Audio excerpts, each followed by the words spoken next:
welcome to Journey of Enlightenment. I am your host, Dr. Gopaul, and it is always a pleasure being here with you to discuss aspects of the Ramayana and its application to our everyday life.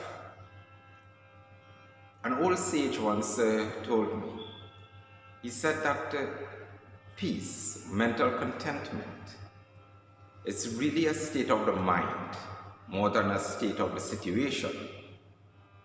I remember asking him, what exactly does that mean? He said, it is possible that we can be in heaven and yet our mind is in turmoil, so we are still in a state of hell. It is also possible that we can be in hell, but our mind is so peaceful and blissful that we are in heaven. It all depends on our perspective in life, regardless of the situation that is around us. Today's topic would be contentment. The way we look at things, the way we see things, the way we interpret and respond to life. I remember a friend of mine was telling me that winter was so bitterly cold that she could not wait for winter to come to an end. It is so harassing, it is so uncomfortable, layers and layers of clothing. Now that winter has ended, she's complaining it is so hot. She cannot stand the heat, that she wishes that winter is here again. We all know people like this.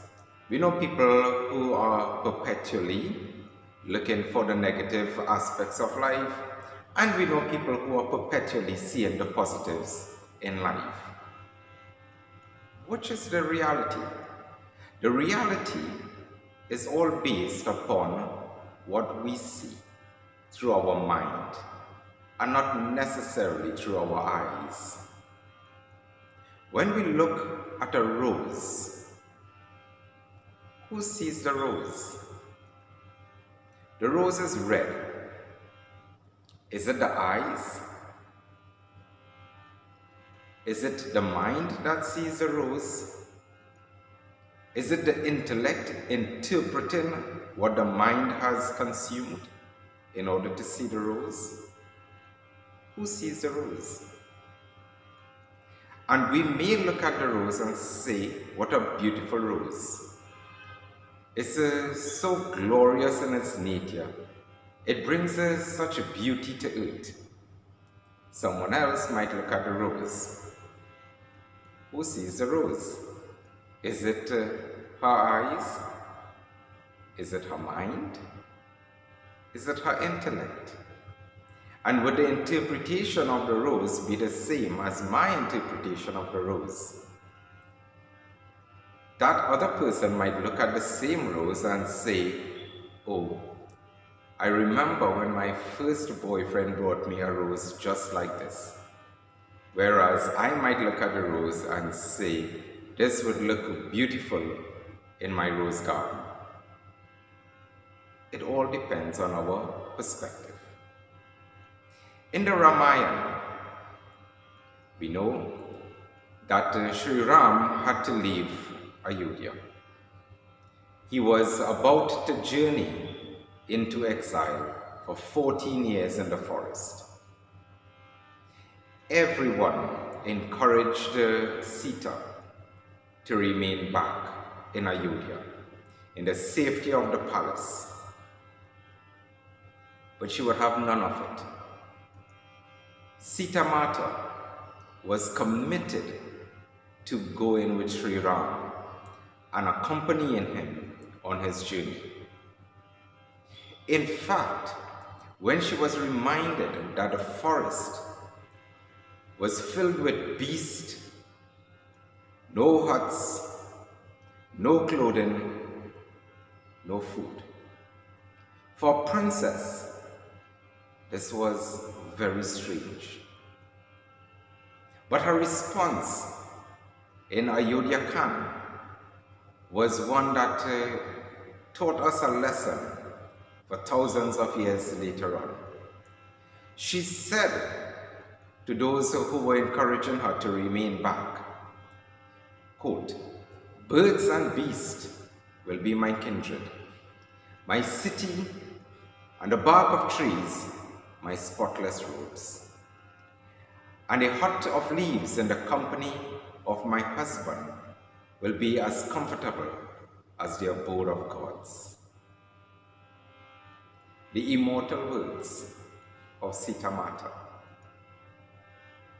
Perspective.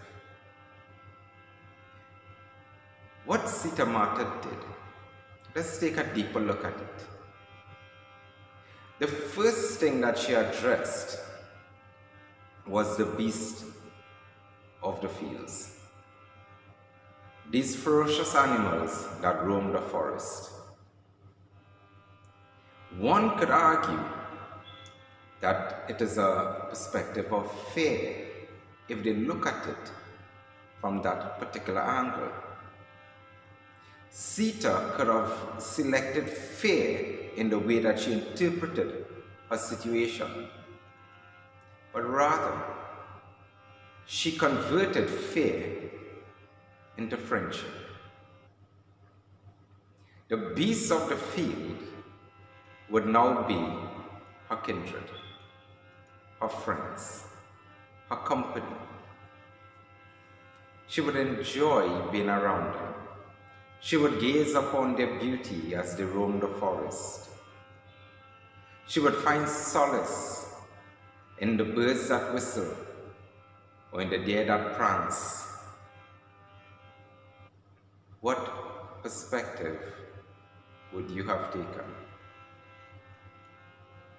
Secondly,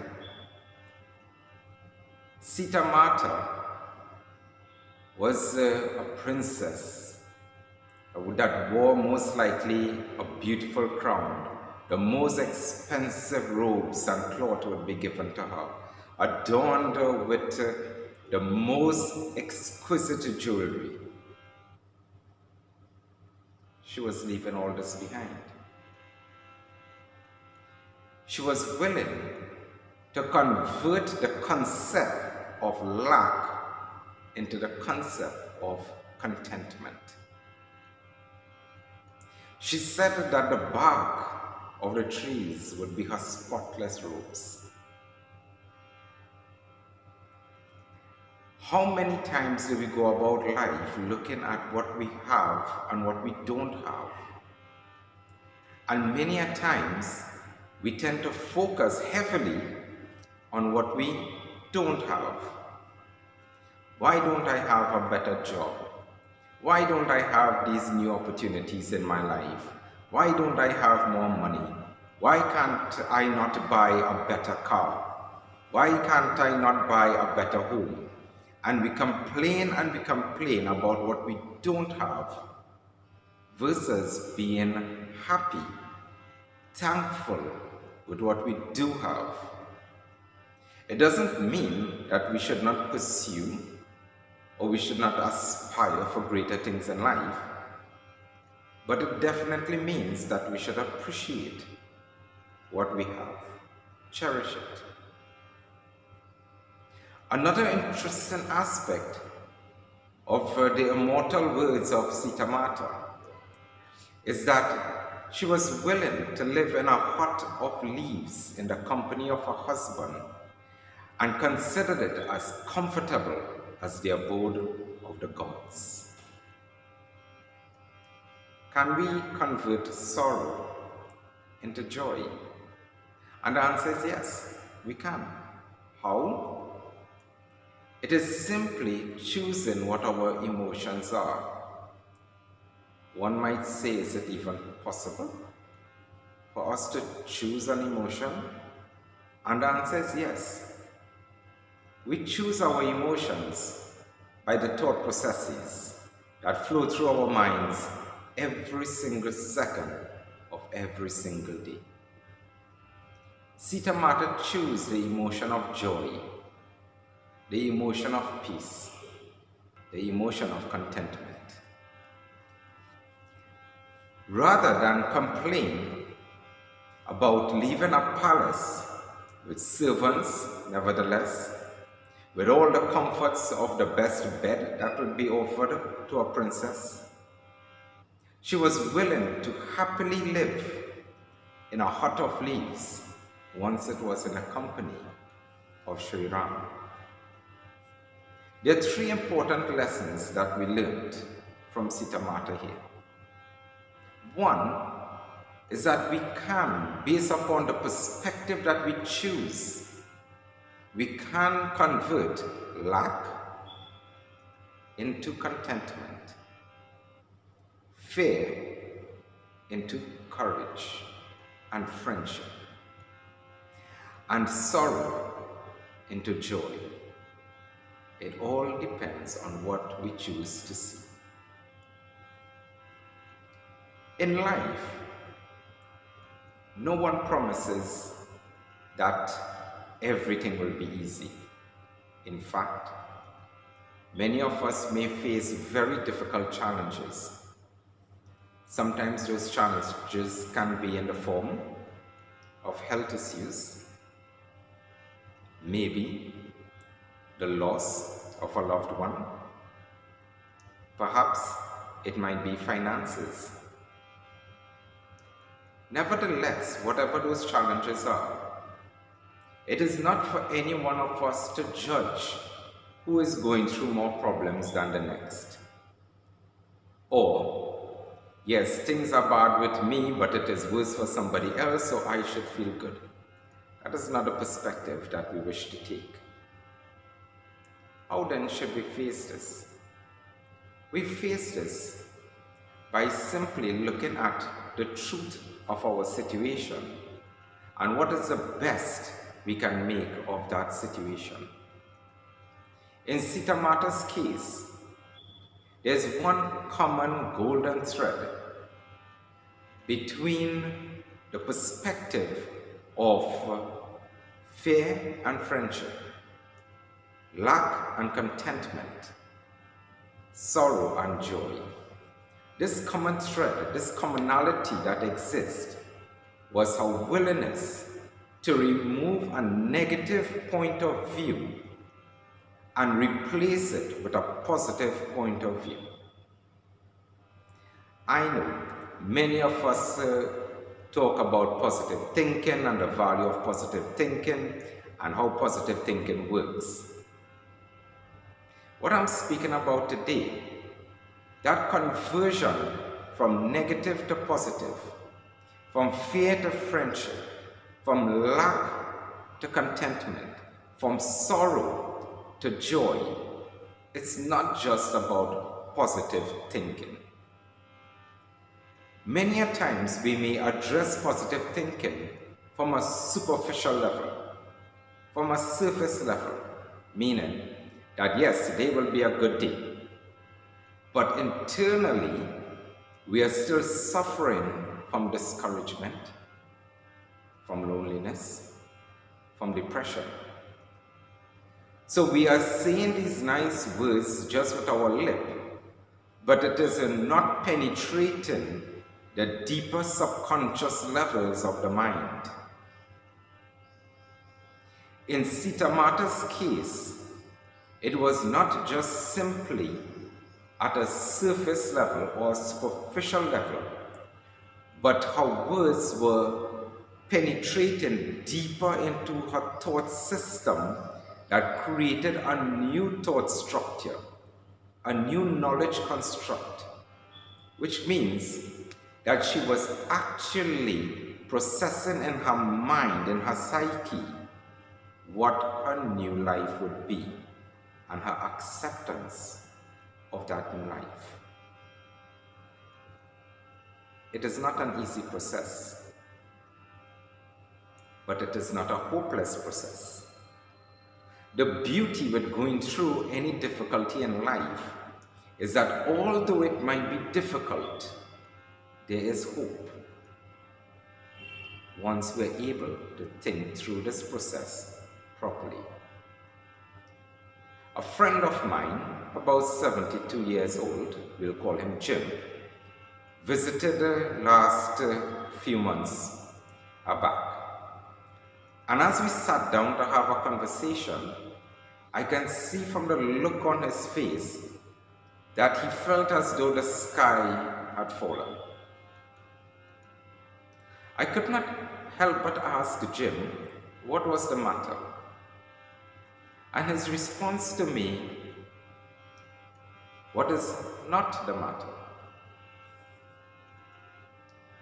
So, due to curiosity, I pressed Jim further. What is bothering you today?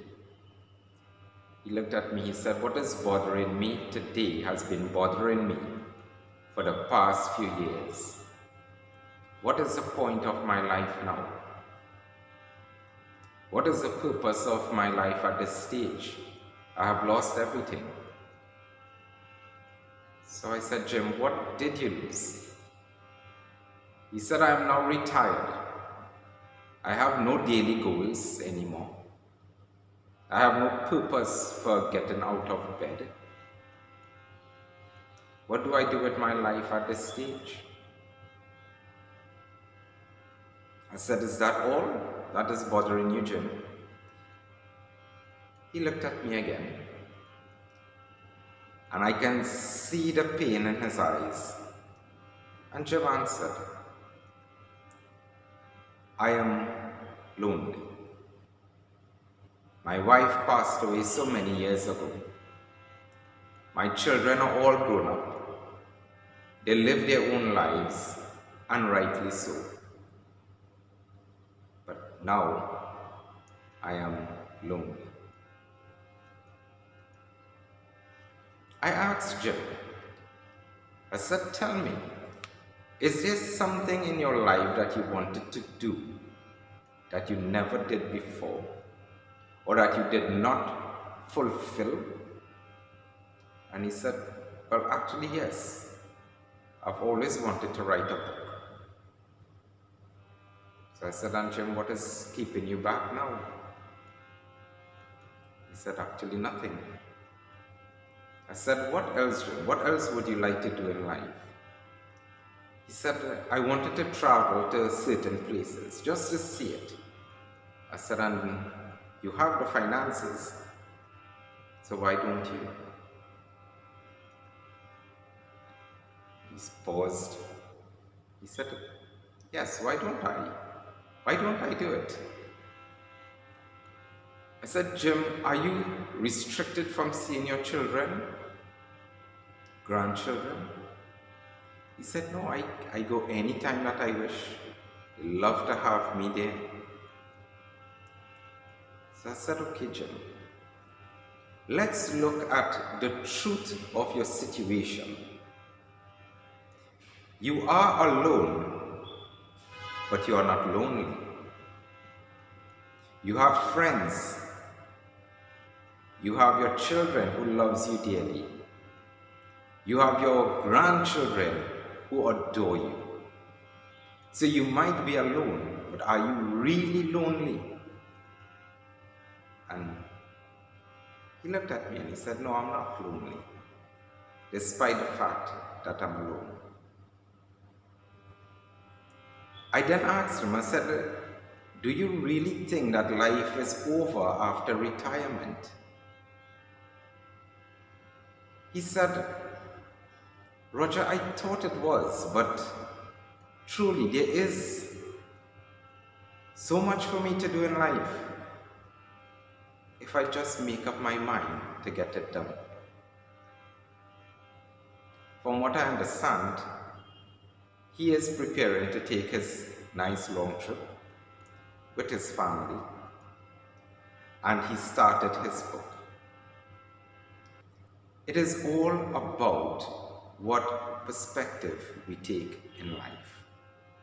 We can either choose to find all the negativities that exist, all that is going wrong, why things will not work out, expect the worst in our lives, or we can choose to see things differently.